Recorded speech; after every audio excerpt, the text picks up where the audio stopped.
Okay, we're going to get started now. Good afternoon, everyone, and thank you for joining us on our transition to kindergarten with Elwyn. My name is Medea Pruitt, and I'm the Family Engagement Coordinator over here at PHL Pre-K. And the webinar will be hosted by Dare. I'll let her introduce herself. Go ahead, Dare. Hi, good afternoon. My name is Dara Ryan. I am our transition to kindergarten coordinator here at Elwyn. Um, Medea, can you still see my screen? I just want to make sure that is up. Yes. Okay, thank you. Um, as Medea mentioned, we are here with Elwyn this afternoon to review our transition to kindergarten process. It's a lot of information, but we want you to leave here feeling informed about the process and what you can expect. I do want to preface this by saying that a lot of the information is specific to our families that are currently receiving early intervention through Elwyn, or even within the state of Pennsylvania. This is still applicable. But we will speak specifically to our Philadelphia region, and kind of how the process works. Okay. So during our presentation, I'm going to talk through several key topics, um, with the hopes that you feel confident and informed as your child prepares for kindergarten. We'll talk about why kindergarten is such an important step. We'll review school options. We'll discuss parent rights and educational regulations and explain how early intervention and special education supports carry into the school system before wrapping up with some registration details and resources. Our focus today is to give clear information and to support you as you prepare for your child's next step in their educational journey. We want you to understand not only what to expect, but also why these steps matter, so you feel empowered to make the best decision for your child's success and growth for kindergarten and beyond. I want you to just take a minute to think about a word that you would use to describe how you feel as a parent preparing for kindergarten. Medea, if there's any answers that people want to share in the chat, let me know. But we asked this question just to kind of think through where we're at now and where what once we have a little bit more, and recognizing that lots of different emotions are probably part of this list. Anything from excitement to nervous to overwhelmed, kind of tend to be some common ones we hear, but you're not alone. And that's really what we wanted to stress in this explanation. Okay, so one family says they're excited. And Mhm. we have another one that says uninformed. So you're at the right place. Absolutely. Mhm. Okay.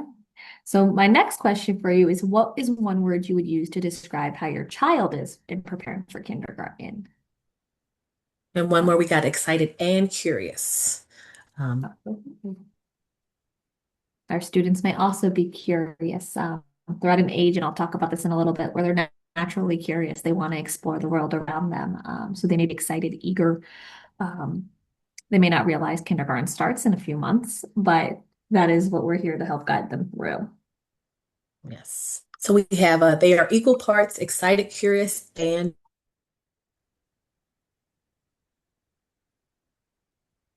great answers. I love it. And then one question I just ask you to kind of keep in the back of your mind is, what's something you'd like to have clarified? We will have times for questions at the end, but we hope that in thinking about that now, you'll be able to hear the answer in the following slides. Okay, so before I dive into the logistics, I'm going to take a moment just to kind of explain why kindergarten. If you're not aware, kindergarten is not mandated in the state of Pennsylvania. It's not required for students to attend at the age of first grade, they are required to be in school. But kindergarten has a lot of benefits, and we like to highlight that. Kindergarten is where we build strong educational foundation. It is where children begin to understand how school works by learning routines, classroom expectations, and building confidence to try new things. It is where students start to develop early reading, writing, and math skills, which form the basis for future learning. Kindergarten develops social and emotional skills. It is where children work and play with the peers their own age.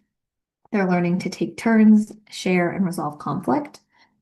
And it's also where they explore emotions, practice self-control, and develop coping strategies. For many students, it's often their first time with a larger group, and so it allows them to learn those skills. Kindergarten encourages curiosity and a love of learning. Like I mentioned, students are naturally curious at this age, and kindergarten gives them the opportunity to explore, ask questions, and discover the world around them. Positive learning experience helps students learn that school can be safe and an exciting place to learn and have fun. Kindergarten provides or help, sorry, identify and support learning and developmental needs. So educators are trained and observed to recognize any areas where a child may need additional support. For our children transitioning from early intervention, this ensures that the right services and strategies continue seamlessly into the school setting. And lastly, kindergarten prepares children for future academic success. This is where students begin to build independence, problem-solving skills, and listening skills, all of which are essential for their success through elementary school and beyond. For many of our families, kindergarten truly is the first big step in their educational journey. So we want you to be informed about that process. Okay. So when planning and preparing for school, families have several school options, especially here in Philadelphia. This includes public schools, charter schools, private schools, homeschool, or cyber school options. Each of these different school options have their own application process, required documentation, and enrollment deadlines. So we will always encourage you to first check with the school-specific website, review up-to-date information, and their enrollment requirements. Like I mentioned, today we're really going to focus on Philadelphia, and I'll talk a bit about the public school and charter school more in depth. Please note that this process, as I said, is the same throughout all of Pennsylvania because it's guided by our federal, state, and local guidelines. So public schools versus charter schools. To support your understanding, these are the most popular choices in our area. So we wanted to take a minute to explain what is similar as well as what is different about public and charter schools. Both public and charter schools are publicly funded. They are free and open to all students. Both of them have the same academic standards and state testing requirements, and they both must accept eligible school-age students. Lastly, it's important to note that both public schools and charter schools must implement IEPs and follow IDEA Section 504. What is different is that charter schools operate independently or could be part of a larger charter network. Charters are mission-driven and may offer a unique instructional model, and most charters use a lottery system, while the school district is designed to accept students based on their neighborhood or catchment school. This means that families can apply to any charter that they are interested in. Now, in Philadelphia specifically, we have two types of charter schools. The first are what we call Renaissance charter schools. These schools were previously Philadelphia public school buildings, but now service a specific catchment and run as a run as a charter school. This means that these buildings first prioritize families that live in that area. However, families outside the neighborhood can still apply, and if seats remain available, then they are selected through a lottery. The second option, which is what most people are more commonly known or familiar with, is our citywide charter schools. These are open to students living throughout Philadelphia. There is no geographic requirement, and seats are often selected through a lottery application process, either a direct lottery for individual schools or through the Apply Philly Charter application, which many programs use as a hub. By applying to a charter school, you're not guaranteed a seat, but that is where the process begins for those school options. Now that I've explained a little bit about your school options, I want to ask you, what program do you intend to register at? Maybe you thought this through, maybe you're understanding a little more that's different, but just want to give you a moment to think about what school option do you intend to register your child at.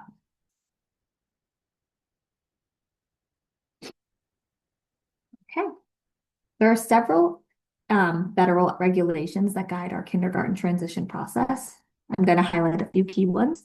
The first is what we call the Individuals with Disabilities Education Act, or IDEA, which guarantees that all children with disabilities have access to a free, appropriate public education, or FAPE. Within IDEA, there is a child find process, which requires public schools to identify and evaluate any children who may need special education services. The third regulation I'd like to highlight is what we call the McKinney-Vento Homelessness Assistance Act, which protects the rights of children and youth experiencing homelessness and ensures that they can enroll and attend at school without any barriers. And lastly, this is specific to our preschoolers transitioning to school age, is that eligibility criteria must be identified according to the 13 outlined in IDEA.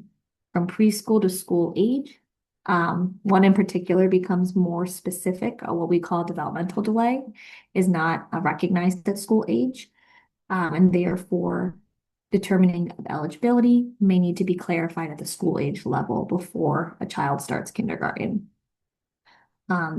If this is the case, the receiving school will prompt that and gather information to confirm if a child qualifies for special education, and then write the corresponding school-based IEP to support that in their programming. You as parents have important rights that protect you under the law. The first that I want to highlight is that you have the right to access your child's educational record and to receive all documentation in the language that you understand best. Your consent is required before an initial evaluation can take place, and you may request a reevaluation at any time if you have concerns. You are a really key member of your child's IEP team, and you sit in a unique seat because you will be with them through all of the years. As a result, you should be invited to participate in meetings and discussions about your child's programming. Before any changes are made, you should be aware of that in what's called the prior written notice, or NOREP, which explains what changes are being proposed and why. And within that form, you can agree or disagree. It is important to note if you disagree, there are several options you can choose as a path forward to resolve. That includes IEP facilitation, mediation, or due process. We do encourage families, if you want to review further, to check your procedural safeguards, which you receive at every IEP meeting. This form or document explains these rights and then some in greater detail. So you are likely here this afternoon because your child currently receives early intervention services, which is often referred to as EI. Your child will be age eligible for kindergarten next school year if they are 5 on or before September 1st. And with that, at this point, your child is receiving preschool early intervention supports and services, which are designed to help them grow and prepare for that next step. Your child's individualized education plan, or IEP, outlines their current abilities and needs, which include present levels of performance, goals and outcomes, which they're working towards, specially designed instruction, or SDI, that support their learning, and services needed to ensure their learning in what's called the least restrictive environment, or LRE. A child's least restrictive environment could be a childcare center, a preschool program, a specialized classroom, community location, or even a home, depending on students' individual needs. And within early intervention, a year before your child transitions to kindergarten, you begin to talk about what's called a transition plan. This section is outlined within the IEP, but has specific goals, supports, and activities that help your child and your family prepare for a smooth transition. Before we dive into the details, we're going to quickly review an overview of what to expect as your child begins school age programming. So the first step is that your early intervention team will explain the school options available and determine the next steps. Your family will be given what's called the intent to register or ITR. This is where you indicate whether you plan to enroll your child in public or charter school. And if you confirm that you do intend to enroll, it gives the early intervention team permission to share your child's record with the receiving school. This would include an evaluation, current IEP, or any additional documentation they may have on file. Once the intent to register form is completed, and the documents are shared, that receiving school is able to review that information and identify available options for the following school year. They will communicate that with you, ultimately leading to identifying if a child is eligible and if a school-based IEP needs to be developed, and updating that so it can be in place for the start of the school year. Keep in mind that early intervention services will end on the child's first day of kindergarten. So updating this plan ensures that there's no interruption in supports or services as your child transitions from preschool to school age. And regardless of the context of where they're moving or enrolling, these steps would be followed throughout the state of Pennsylvania. There, may I interrupt you really quickly? Oh. Yes. So the question is, and you may be answering this, but they were asking, where do we find the ITR? But then we went to the next slide. So that Yep, may be I will answered likely in the. answer this question on the slides ahead, so Okay. bear with All me right. one moment. So your intent to register form or ITR, like I said, is designed to help the receiving school understand what your intent is. It also allows your early intervention team to support you through that process. It also allows us to ensure that services are in place for the first day of kindergarten with that receiving school. I'm going to explain the three options, but to answer that question, if you're receiving early intervention services with Elwyn, we typically send this form via DocuSign. However, we can send it in a family's preferred method, but it would come from your LEA. And if you're not sure of that, or if you've signed it previously and you're not sure of what your response was, you can always follow up with them to confirm if it's the same or not. I do want to note that if at any point you change your selection on this form, that's okay. We just simply ask you update your LEA so we can reflect that in our system and support you through that change. Okay. So the intent to register form itself provides three options for your family. This allows you the opportunity to decide which path is best for your child and your family for the transition. The intent to register form will give you three choices. As I said, the first box is that you do intend to register, meaning your child will be going to kindergarten either at a public school or charter school. Box 2 is that you do not intend to register, meaning that your child will stay in early intervention for an extended year and continue to receive early intervention services if they're still eligible. And then lastly, is that you do not intend to register at the public or charter school.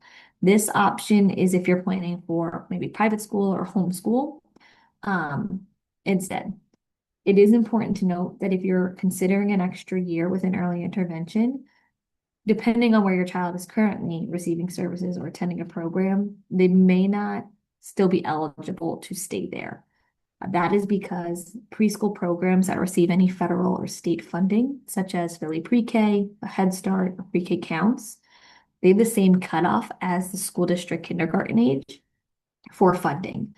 So if you're considering an extra year, it's important to have an IEP team discussion to outline what supports will look like as they continue in the least restrictive environment. It is also important to note if your child has already taken their extra year in early intervention, they will have to transition, meaning they are 6 on or before September 1st, and early intervention services must end. For those children, when you're registering at your receiving school, it is a school-based IEP discussion as to whether that child will sit in a kindergarten or first grade seat. Okay. So one question to think about is, do you know what your intent option is?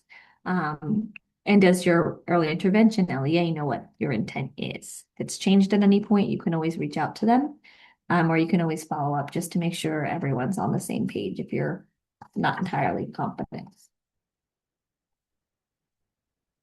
So I mentioned transition plans. This is included in your child's IEP a year before they transition. And it's developed with the entire team, including you, the parent, any current therapists, teachers, or service coordinators. And this collaboration ensures that the child has the right foundation for a successful transition and then start at kindergarten. It is in the final section of your or IEP, and its purpose is to ensure that your child and your family are prepared for the shift to school age services. The plan itself can include a variety of details that support things like activities that fit your child's regular routine and build on skills that they will need for kindergarten. It may include discussions of future supports and services that may be required. And it also will include steps to help your child adapt to, say, new environments or routines and expectations. And also ensure that information is shared among those involved in supporting the team.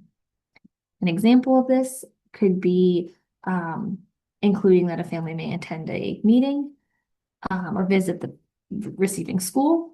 It may also include connecting you with that school contact. So you're able to begin those discussions to what will programming look like at kindergarten or school age. It is important to note what we can update in the transition plan, especially with your LEA representative. So we'll carefully review things that we can and cannot include in the transition details. What your LEA will include is the year your child becomes eligible for kindergarten, your child's current diagnosis and educational placement, the name of the school your child will transition to or their designated neighborhood school, your selected option on that intent to register form, those personalized strategies we spoke about regarding your child's adjustment to a new environment, as well as efforts to connect with that receiving school. And finally, providing how records will be shared to ensure a smooth handoff of information. It is just important to know what we cannot do in this process. We cannot add kindergarten services. We cannot change your child's diagnosis in an attempt to influence school placement. And we will not write letters to schools on your behalf. Lastly, I want to note that we cannot make any changes to IEPs that aren't discussed and agreed upon in an official IEP meeting. These boundaries are meant to maintain the integrity of the IEP process and to ensure that every update in your child's plan is made collaboratively and transparently with your participation.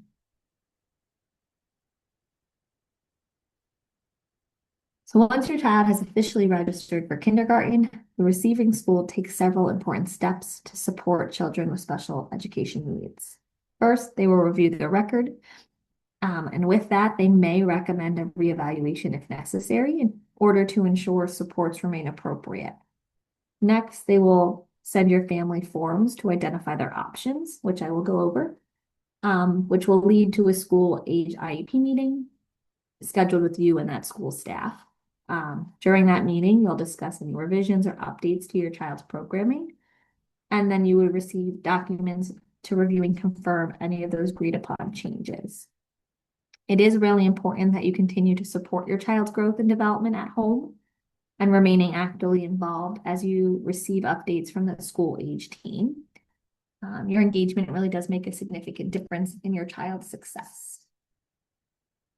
So the receiving school does have a few things to consider when recommending next steps or options. This is based on their review of their current early intervention record. The receiving school may adopt, meaning that they will use the preschool IEP with no changes, and that is what will be implemented. They may revise, meaning the school will use the current IEP with changes applicable to school-age children. Or they may develop, meaning that they need more information and are going to recommend a reevaluation to gather it and then develop an appropriate school age IEP. The school age team will determine which of these options best supports your child's needs as they enter kindergarten. And the goal is to ensure a smooth transition while maintaining the consistency in supports. That decision of what supports, goals, services, and placement will be recommended for kindergarten as part of that school age IEP meeting. When starting to work with that school age team, you will notice some new terminology. So I'm going to quickly review some of this so it's a little familiar to you. But their goal is to ensure your child receives supports while still participating with their typical peers as much as possible. You'll hear the term supplementary aids and services, which are supports provided in the general education classroom or related setting, so your child can access learning alongside their peers. You'll hear the terms amount of services or supports with specialized personnel, and it's classified as one of the following three, either full-time, supplemental, or itinerant. Full-time support is when a child is receiving support for 80% or more of their school day with specialized personnel. Supplemental support is when a child has supports for 20 to 80% of their school day with specialized personnel. And itinerant is 20% or less of the school day that a student receives services with specialized personnel. There are many types of special education supports, and depending on a child's need, the receiving school, they classify that into a variety of different programs. For Philadelphia specifically, I can note that they have everything from learning support to life skills and emotional support. They have supports for deaf and hearing impairment, as well as blind and visual impairments. They have speech and language, physical support, as well as autistic support and multiple disabilities support.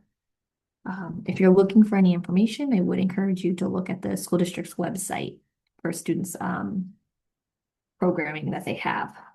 But this will also be part of that school-based IEP discussion in relation to your child's individual need. So enrollment. Enrollment is a very important process because this is what secures your child's seat for kindergarten. When families are applying to the public school for Philadelphia, the enrollment did open this January. It can be completed either online or in person. And although the district accepts applications on a rolling basis, we really encourage families to enroll as early as possible. When you're submitting your application, you want to ensure your child has a seat for kindergarten by following their process. And with the school district application, you'll begin with what's called an application identification number, but to know when it's been completed, you'll receive what's called a student identification number. For charter schools, those applications, the majority are through what's called the Apply Philly Charter, which is a central hub that many of them use. Those applications were opened in October and closed in early January. And acceptance has been determined through a lottery. So families have been notified if they have a seat and have to accept it by a certain date. Or they're put on a wait list and notified as that they get through that list. Please remember that if you've applied to a charter, it does not guarantee your child a seat, and you'll be notified in the spring with the lottery selection. Also, once you confirm a seat at the charter school, please note that that means you are foregoing a seat at the public school, because children cannot be enrolled at more than one program at a time.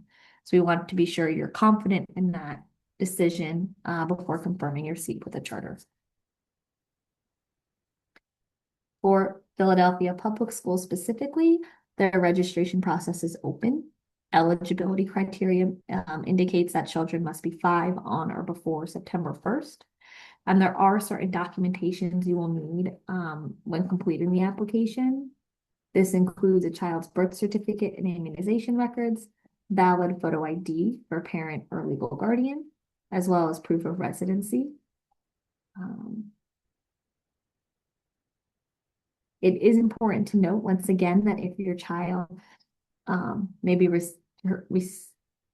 receiving early intervention, you want to stay for the additional year where their programming will continue. If a child is going to be 6 on or before September 1st, they must transition this year. Um, and when registering, the school-based team will support you through um, whether a child is seating in a kindergarten spot or a first grade spot. Like I said, we encourage you to register as early as possible. And I will address that if you're unsure about a charter school, please register with the school district until you have that seat confirmed. So you have a plan in place in the event you don't get a seat accepted at a charter. Once you submit your kindergarten registration, you'll receive some information from that receiving school. The context of this, I'm going to talk about the School District of Philadelphia. You'll receive a welcome letter that will outline some additional information, such as orientation events or open houses, as well as kindergarten screenings. Kindergarten screening is done for all incoming kindergartners. This helps teachers assess children's basic academic skills, fine motor and gross motor skills, speech and language, as well as social emotional development and hearing and vision before the year begins. It's meant to help teachers prepare for the students' needs. Towards the end of the summer, you'll receive additional information, such as your classroom step, your child's classroom teacher, any supply list details, a daily schedule maybe, or the school calendar.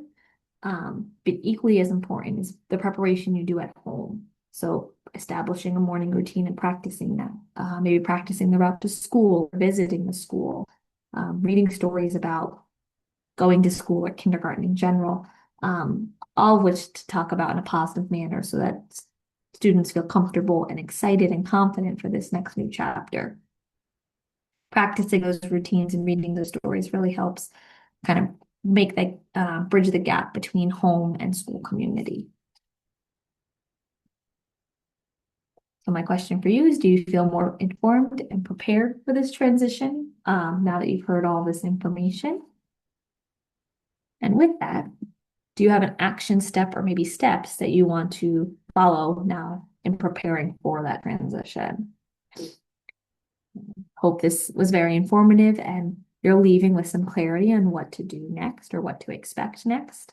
But know you're not alone in this process and we are here to support.